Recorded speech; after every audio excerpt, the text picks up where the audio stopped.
and I'm here with the Wrist Check podcast at Sotheby's for the Luxe Edit, where there will be sales for watches, handbags, jewelry, and a bunch of really awesome items. Shout out to the Wrist Check podcast crew and Sotheby's. I am wearing two watches today. This one is the Rolex Root Beer GMT, reference 1675. And it has a matte dial with a nipple dial named after the gold indices that you see here. It was my first big watch purchase, and I have it here on a Python strap. And I have here a very funky 1970s watch from Pierre Cardin. It was actually designed by JLC, and so it has a JLC sign movement in here. And I believe it was sold for the French market for quite some time, for a few years in the early 70s.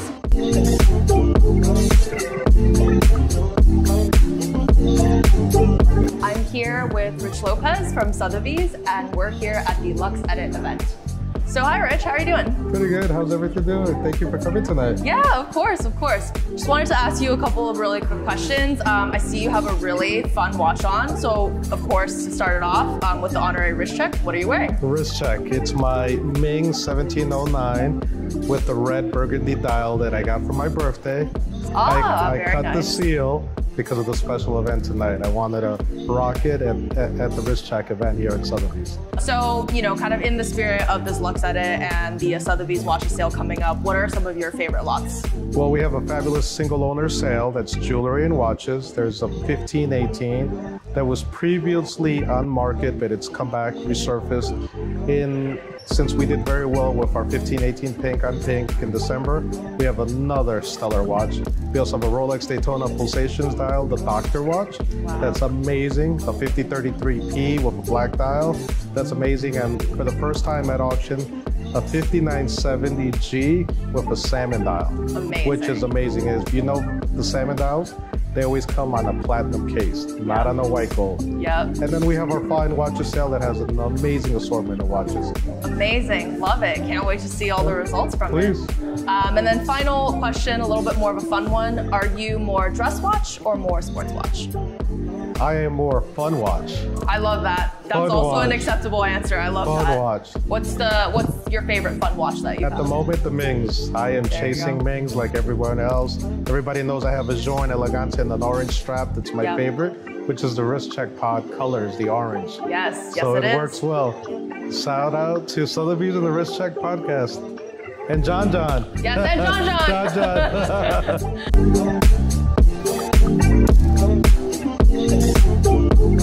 I'm here with Jason. What are you wearing today?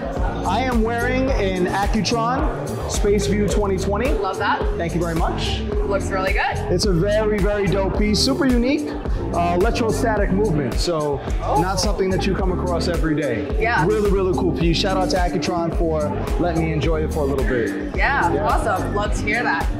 So for you, what has been your favorite up and coming brand? Like something that, whether that's a micro brand or something that's like new, like what has been kind of top of mind for you? You know, I don't know if this falls under the up and coming brand bucket in the traditional sense, but I've really become a big fan of a lot of the kind of higher end independent brands that have gained a little more prominence over the last couple of years. I'm a big fan of the Grunfeld brothers. Yep. And you know, it's a brand that over the last few years, I think collectors have really come to appreciate the quality, the craftsmanship, the uniqueness of their designs, being Dutch watchmakers and just kind of imbuing, you know, some of that culture and some of their flair and their timepieces. I think that they're making some really cool, dope stuff. So tip of my hat to them for sure. Do you like vintage watches or modern watches? I love vintage watches, and I love modern contemporary watches.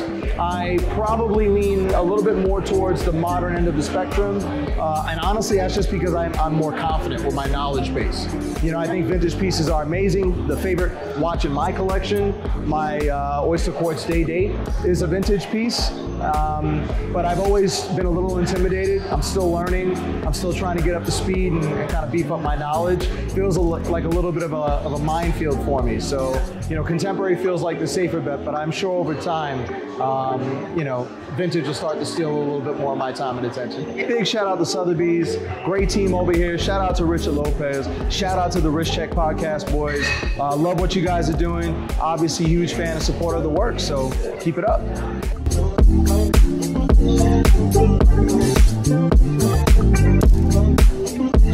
I'm here with Bon Q today. So what's on your wrist? Today I got a Cartier Santos on a rubber strap that's PVD'd out. I got this, I think, maybe like 3 years ago. I think it was a novelty, like 2 or 3 years ago. I forget exactly when. It was my real like first purchase of like a luxury watch brand that I kind of like afford at the time. And then I realized that they also did a 100th year anniversary when they did the Santos 100th year anniversary. They had a PVD version and then they discontinued it and then re-brought it back that year. So I was like really hyped about it. So this is what I have on today. Yeah, I'm a big Santos fan and that looks amazing on you. Yeah, no, it's great because it's so easy to take off the bracelet and the clasp is so easy to use and it's very easy because I switch it off with like a leather strap and then you can use it to dress it up and like rubber strap to me is my favorite strap on a watch because it's just like comfortable and I don't have to worry about like the bracelet getting messed up and all that kind of stuff and I wear all my watches so like when it gets scratched up and I bang it somewhere I'm like, oh man, this just sucks. But yes, we love wearing our watches here at Wrist Check Podcast, so it's awesome to hear that. So out of the watches that you've seen so far tonight, what would be your top 3 favorite ones? There's 2 in the case, or 3 in the case that I seen with my friend Tyler, and we've both been talking about, I don't know how to pronounce the brand, maybe it's Ikipod or iPod.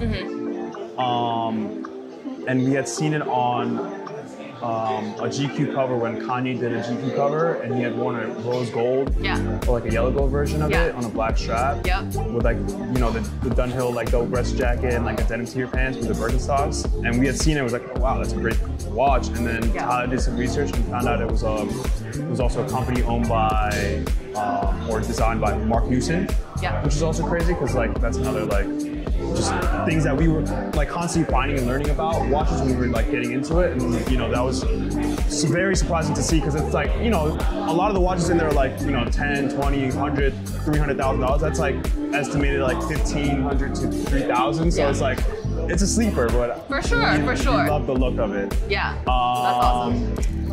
Other than that, nothing really, like everything obviously stands out in a perspective of like the rarity and like it's... You got your favorite, That one is a really good one just because we've always been looking at that one and I feel like it flies way under the radar compared to like all the other ones that are in the case. Obviously they're being highlighted for specific reasons. So yeah, that's probably good. Shout out to Wrist Check Pod and Sotheby's for having me and shout out, just having a curate a space and experience that everybody can just come through and have a good time.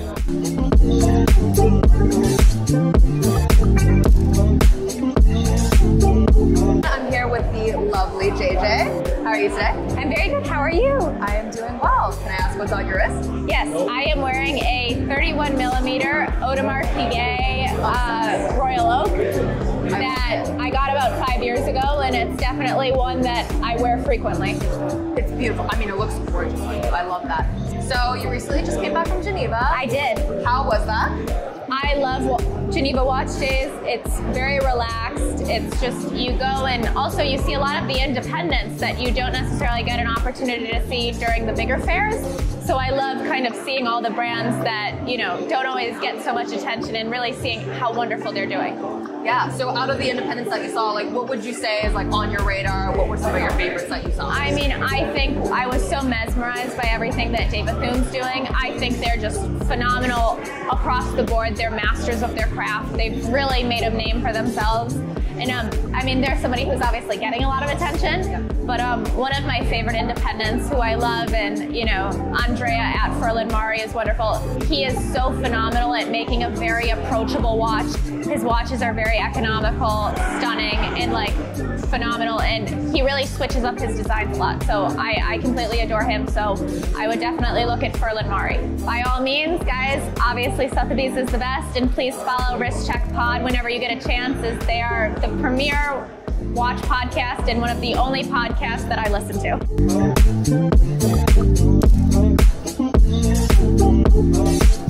I'm here with Elias today. Hello. What's on your wrist? It's a Culture from the 50s. It's a Vacheron sign, caliber 480. Amazing. Yeah, so this is the only time, to my knowledge, that GLC and Vacheron collaborated. Oh, he's got the collab going on. I love it. Yeah, you know the vibes. Yes, I love it. I also love how you went with yellow gold everything. And it's 14 karat. Amazing. Yeah, you know yellow gold only. Yeah. Amazing. So what's the story behind that piece? How did you get it? I always wanted a watch this style, and GLC has another one. I think it's called the Tiger or something like that. Usually Hermes, but it's GLC movement. And I think it's caliber 101, which is like their smallest movement. But this is not it's like the shape style, but it's not the same caliber. So I came across on it like last week. I'm like, I need this, because when I saw the sign, like, oh my God, Vacheron sign, purchased it. I wasn't supposed to buy more watches, but this is a must-have. I love that. Yeah. So you always have your accessories and outfits coordinated so well. So I have to ask you, how do you go about thinking of coordinating your watches with like the rest of your outfit and aesthetic? Well, I usually just put pretty much the same jewelry together. I just change a watch depending on mood and weather, because all my watches are so old that they're not waterproof. So check weather, and then but they're so small they fit under my sleeve, and then that's it. But go with the flow. Shout out to Sotheby's and Wrist Check Podcast.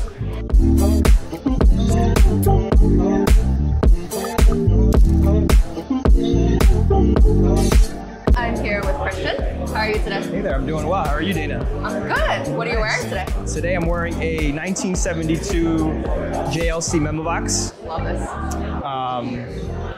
So it's all original, unpolished, functioning alarm. It's my baby. I love it. Yeah. I love it. So I noticed you have a lot of vintage watches. Yep. Like, how did you start getting collected vintage? Did you start with modern pieces and vintage?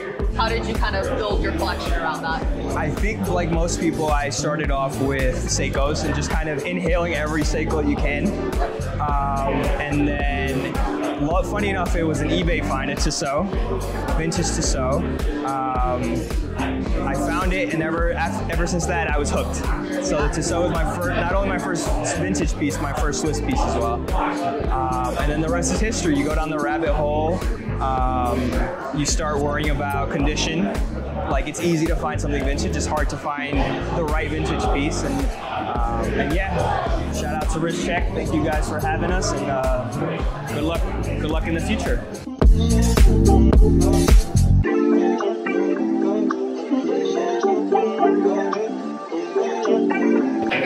How are you today? Good to see you again.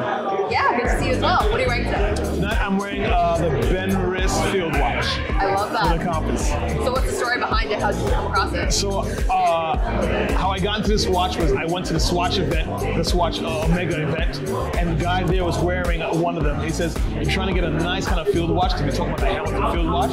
He said the Ben Wrist is a better brand. And also it was the Steve McQueen Field Watch in the movie The Bullet. Yeah, so that's why I got it. I love it. And there's like a little compass there too. Yes. That's awesome. So I'm a big fan of military watches. So I like this, and everyone has the Hamilton Field Watch. Ben Wrist is American made. Yeah. And I want to kind of differentiate myself from the collective watch people. Yeah, that's awesome. So how did you get into collecting watches more generally? I got into collecting watches over COVID because I had nothing to do, so we were stuck at home. So a friend of mine, Ryan, was reading this book on how to make watches and how to prepare watches. Yep. Lent me the book. I started kind of dabbling, still slowly, put one toe in, one toe out. So my first big watch was a Timex, and then I got, I believe a Swatch was next, and then my birthday I splurged and got myself a Ben Wrist. I love that. So now I'm addicted, so that's why I'm here. I want to give a fat shout out to Sotheby's and Wrist Check's podcast. These guys are doing big things for people of color in the watch communities. Keep supporting these brothers.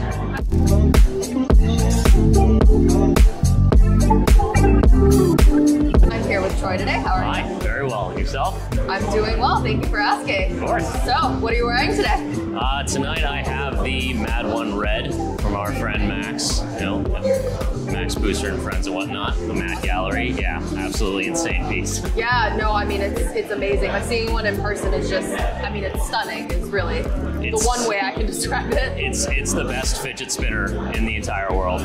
Very fair. You just sit there and stare at it for hours and get absolutely no work done whatsoever. I love that. I mean, I can see why it's very pretty to look at, so for sure. Absolutely. So wanted to get your thoughts on the watch that you've seen, like anything that you've seen here that's caught your eye for the sale? Sure. I mean, there's always killer pieces. Anytime you come by Sotheby's, there's amazing stuff that you get to see that you don't really see elsewhere. But I'd say there's some longer pieces that are really, really beautiful. Some smaller yellow gold. I think there's a Longa maybe that was here that was really killer. So that's what's been catching my eye the most. You know, anytime you see something small, Longa, yellow gold, I'm on board. Yeah, awesome. Yeah. And one more quick question for you. Are you more of a vintage watch person or a modern watch person? I mean, I would say probably slightly more of a vintage watch guy. I've sold vintage watches for a little while, so that's kind of where my heart is, definitely. So I nerd out on that. Naturally, vintage watches, it can be, you know, the barrier to entry can be a little bit high. So I would say probably half vintage watches and half sort of modern micro brands. You know, I love what the new smaller independents are doing. You know, guys like Brew, Bayer, brands like that, really making some cool stuff for not a lot of money. Wrist Check Podcast. We're here at Sotheby's tonight. It's a gorgeous night. Fantastic people and awesome watches.